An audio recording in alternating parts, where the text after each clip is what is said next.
আসসালামু আলাইকুম। আজকে আমার হাতে যেগুলো টাকা দেখতে পাচ্ছেন, টাকাগুলো সব আপনার। 29,425 সে ভিক্ষাও করতো, মানুষের দ্বারে যা চাইতো। 25 টাকা এটা আপনার জন্য আসছে। আপনি আর শোনেন, আর আর কিছুই নাই।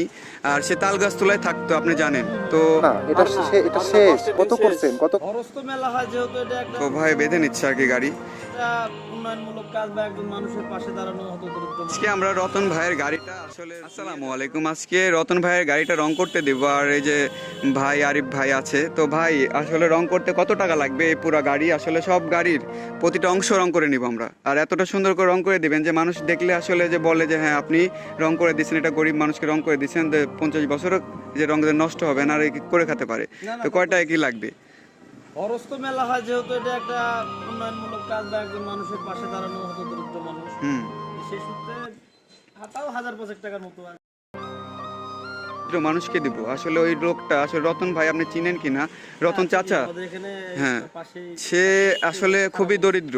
আর সে বাসা ঘর কিছুই নাই। আর সে তাল গাছ তোলায় থাকতো, আপনি জানেন তো। সে ভিক্ষাও করতো, মানুষের দ্বারে যা চাইতো। তো আমরা এটা মানে ভিক্ষা করতে দেবো না। আসলে তাকে দেখে অনেক কষ্ট লেগেছে। আসলে আপনার যে এলাকার মানে একলা এলাকাতে থাকে, তো আপনি তো জানেনই। তো তারই দেব। তো আপনি একটু কম সম করে নেন, যে টাকা পারবেন আসলে সে টাকায় নেন। সুন্দর করে রং করে দেন না, সে তো গাড়ির। দেবই। এটা অবশ্যই আমি তো চাই যে একজন গরিব মানুষ করে খাক, এটা তো আমি চাই। বিষয় হচ্ছে মানুষকে দিবে। না সেটা তো আমি বুঝতে পারি। যাই হোক, আরিফ ভাইয়ের মন অনেক বড়। তো আরিফ ভাই আসলে ঠিক আছে, হ্যাঁ, আচ্ছা, হ্যাঁ।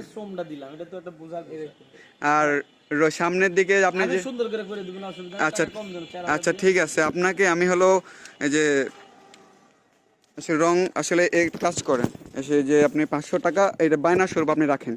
ঠিক আছে। এই যে 500 টাকা বায়না স্বরূপ রাখেন। আর গাড়িটা একটু চালু করে রং করে দেবেন, কারণ সেই লোকটা এখনো মনে করেন যে বসে আছে, মানে কোনো কাজকর্ম নাই। ঠিক আছে। আচ্ছা ঠিক আছে ভাই, আসসালামু আলাইকুম ভাইয়া।